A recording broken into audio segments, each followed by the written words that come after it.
खबर मैनपुरी से भाजपा प्रत्याशी अनुजेश प्रताप सिंह नामांकन करने पहुंचे। प्रदेश सरकार के कई मंत्री और विधायक उनके साथ रहे मौजूद। मंत्री जयवीर सिंह, मंत्री असीम अरुण के अलावा कई विधायक रहे मौजूद। मुलायम सिंह की समधिन और भाजपा प्रत्याशी की मां उर्मिला यादव भी नामांकन कराने पहुंची। मैनपुरी के करहल विधानसभा में होना है उपचुनाव। नामांकन के दौरान कलेक्ट्रेट पर भाजपा नेताओं का जमावड़ा।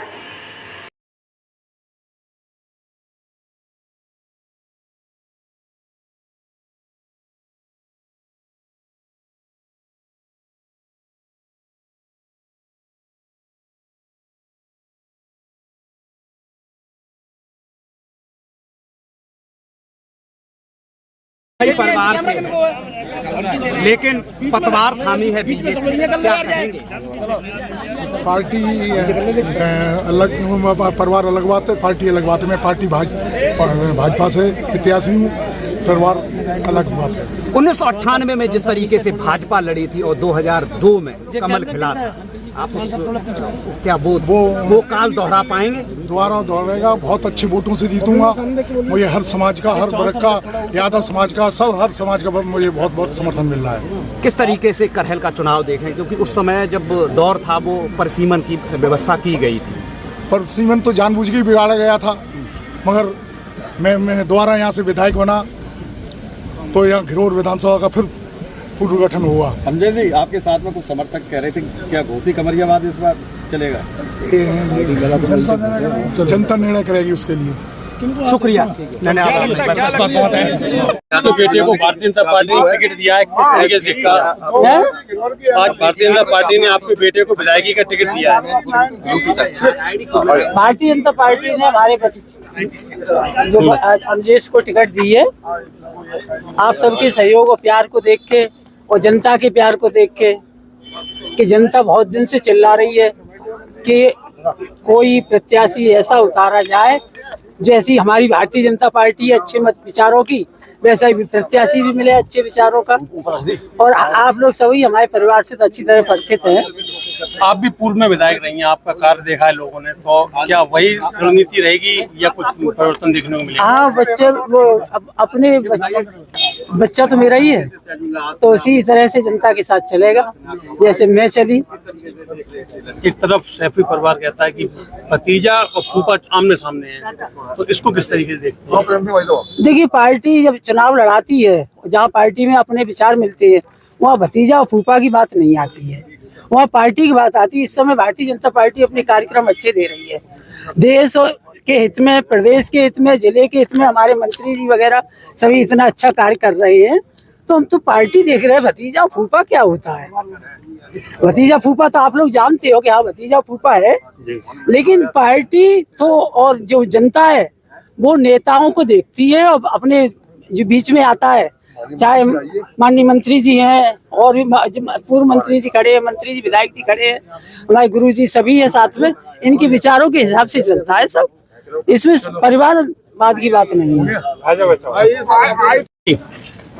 आपके कठिन प्रयास के बाद आपके सहयोग से आज प्रत्याशी को टिकट मिला है। कठिन प्रयास? आपने प्रयास किया? किसी का कोई प्रयास नहीं। भारतीय जनता पार्टी का अपना निर्णय है। काफी सोच विचार विमर्श के उपरांत प्रदेश की सारी टिकटें भारतीय जनता पार्टी ने सारे समीकरण बिठाते हुए जिताऊ प्रत्याशियों को उतारने का काम किया है, और मैं समझता हूं कि बेस्ट परफॉर्म हमारे प्रत्याशी सभी करेंगे। और करहल विधानसभा क्षेत्र के जो प्रत्याशी घोषित हुए हैं, बेस्ट परफॉर्म करते हुए जनता का आशीर्वाद, जनता का स्नेह, जनता का प्यार दुलार मिलेगा, और निश्चित रूप से हमारे प्रत्याशी के नेतृत्व में करहल में कमल खिलाने का काम हो सकेगा। आप लंबे समय से यहाँ पे विधायक हैं, मंत्री भी हैं, आप जनता से मिलते हैं, उसकी समस्या समाधान करते हैं।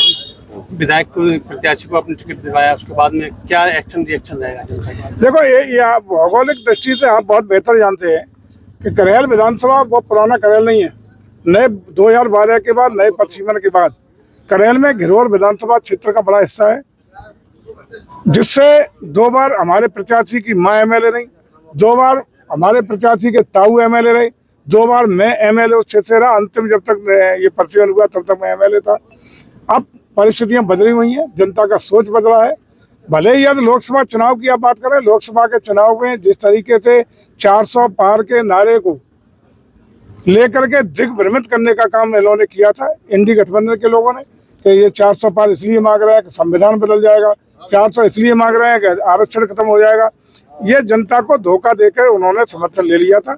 अब जनता समझ चुकी है, अपने को ठगा महसूस कर रही है और आज भारतीय जनता पार्टी की रीतियों, नीतियों, कार्यक्रमों को लेकर के, आदरणीय योगी जी की सरकार के सुशासन को लेकर के, आदरणीय मोदी के नेतृत्व में देश के बढ़ते हुए विश्व में कदम को एक विश्वसनीय भारत के लिए, एक विकसित भारत के लिए, एक दुनिया की बड़ी आर्थिक शक्ति के रूप में भारत को प्रस्तुत होता हुआ आम जन देख रहा है, उसको समर्थन मिलेगा और निश्चित रूप से इस बार भारतीय जनता पार्टी का कमल सभी 9 सीटों पर जहाँ चुनाव हो रहा है खिलेगा। उसमें करेल भी शामिल है। प्रदेश के मुद्दे हैं वो हमारे मुद्दे हैं, जो देश के मुद्दे हैं वो हमारे मुद्दे हैं।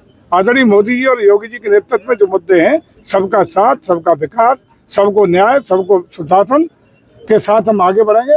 हमें लगता है कि हर वर्ग, धर्म, जाति के लोगों का समर्थन, सहयोग और आशीर्वाद हमारे प्रत्याशी को मिलेगा। जनता पार्टी ने सैफई परिवार के दामाद को ही प्रत्याशी बना दिया गया है, क्या मुकाबला रहेगा? इस बार जनता में बड़ा भारी आक्रोश है परिवारवाद के खिलाफ।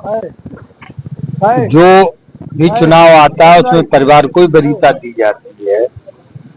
सब पूरे परिवार में अब कोई बचा नहीं है। अकेले तेज प्रताप ही बचे थे जो लोकसभा या विधानसभा के सदस्य नहीं थे, उनको भी लड़ा दिया। इसलिए यादव समाज में भी आक्रोश है, अन्य जातियों में भी आक्रोश है और अनुजेश प्रताप जी भाजपा के निष्ठावान कार्यकर्ता हैं। उनकी माता जी 2 बार विधायक रही हैं गिरोर से, आधा क्षेत्र गिरोर का है करेल में। इसलिए बहुत ही दिलचस्प और संघर्षपूर्ण लड़ाई होगी और भारतीय जनता पार्टी इसमें विजयी होगी। मंत्री जी 1998 का चुनाव और 2002 में तो कमल खिल चुका है, क्या उस तरीके से भारतीय जनता पार्टी ने विजय हासिल की? उसको दोहरा पाएगी? 2002 को फिर हम दोहराएंगे और पूरे देश में भारतीय जनता पार्टी का माहौल है। अभी हरियाणा का चुनाव आपने देखा है, अब झारखंड और महाराष्ट्र का चुनाव आप देखेंगे। पूरे देश में भारतीय जनता पार्टी का प्रचंड माहौल है। इस माहौल में हम अपने जनपद में भी करेल की सीट को जीतेंगे, ये मेरा विश्वास है। शुक्रिया।